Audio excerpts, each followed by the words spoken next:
product being manufactured by a manufacturing process. You have these 5 categories at one type of a model that need to be taken into account. And all of these categories have associated costs. We've addressed one complexity with respect to materials themselves. But imagine that if the innovation or R&D leading to manufacturing this product has a high value or a high cost, as in the case for pharmaceuticals, for instance. You've heard a lot of conversation related to that in the news in terms of the vaccines and the testing and so on, right? So this lead time for this information generation as well as the costs associated with it matter. Similarly, energy costs and so on. Here is a table that captures the representation of these costs in these 5 different categories. The bottom 3 numbers all get lumped category, which is the overhead rate. And so that's where labor costs are captured, energy costs, the cost for running equipment and keeping the lights on, space. Those rents can vary from place to place. Energy costs can vary from type of energy and location. And then, of course, we already covered the information related costs. In addition, there is a cost for capital in terms of the process equipment or any tooling, right? It could be the mold, it could be drilling bits, it could be cutting bits. So those are other aspects as well that are dedicated to the specific fabrication of specific parts. And then, of course, the material itself. So here are some considerations. Let's take a look at how these are put together as input parameters for the cost model. So the material cost, for instance, right? There's a cost per unit mass times the overall mass can give you the material cost, but that neglects the fact that there is scrap created along the way. And you would have seen some examples of this in one of your design class. So the materials utilization, F, is reduced to 0 in terms of the scrap function, right? You have a certain cost. As this number F increases, your costs overall from the material standpoint increase. The second part is the dedicated tooling cost, right?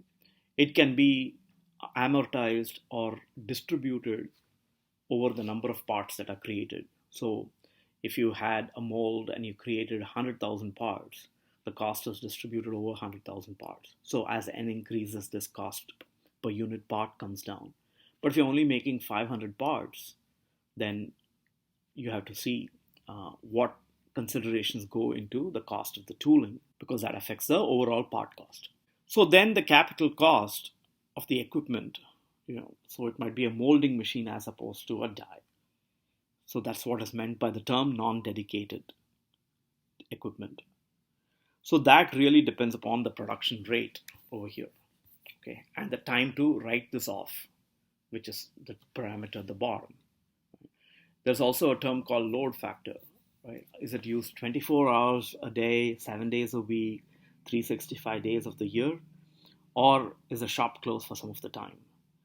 That is what the load factor means in this consideration.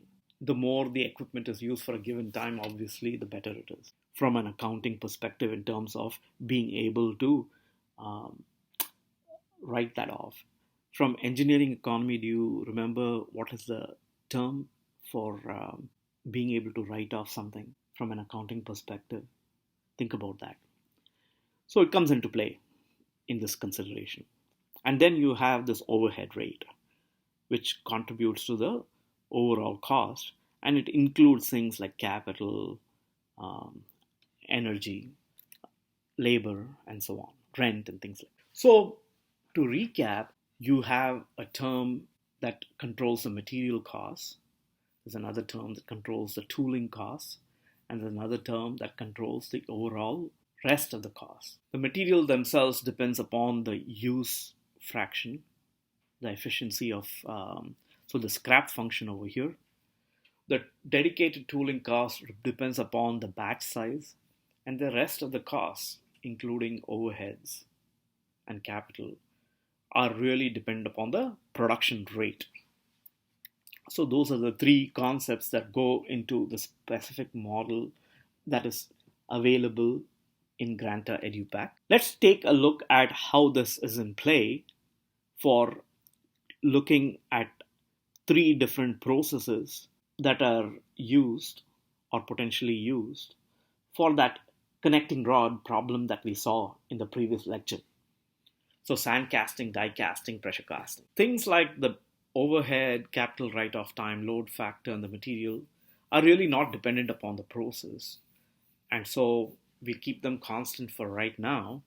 And then we look at the fact that sand casting, die casting, and low pressure casting have differences in tooling costs, differences in process equipment, so capital cost, differences in productivity, and differences in tool life overall. So if you plug in those values in the Granta EduPack software, and we'll just see in a minute how we do that, basically you can look at the relative cost per component versus the number of components that are produced for this non-ferrous alloy connecting rod that we looked at in the previous lecture. And so what we ended up seeing is that you have these trends where for these three processes, the more the components that you fabricate, the lower the overall cost. So that's one type of trend you see universally for all these things. In addition, you do see that for low number of components, you have sand casting being the most favorable one because it's dominated by the cost of tooling. Right? In this particular case, the pattern that is used around which the sand mold is made, right? As opposed to the permanent mold that's used for die casting. Towards the right end, for large production batch sizes, the tooling costs get distributed over a large number of parts, and then you basically have material and labor costs dominating over here. And so accordingly, you have this partition where at intermediate production sizes, you actually have low pressure casting is working out well. For smaller lots, sand casting working great from a cost perspective. And then finally, die casting works great for this particular product application and material selection of the non-ferrous alloy based on overall batch size.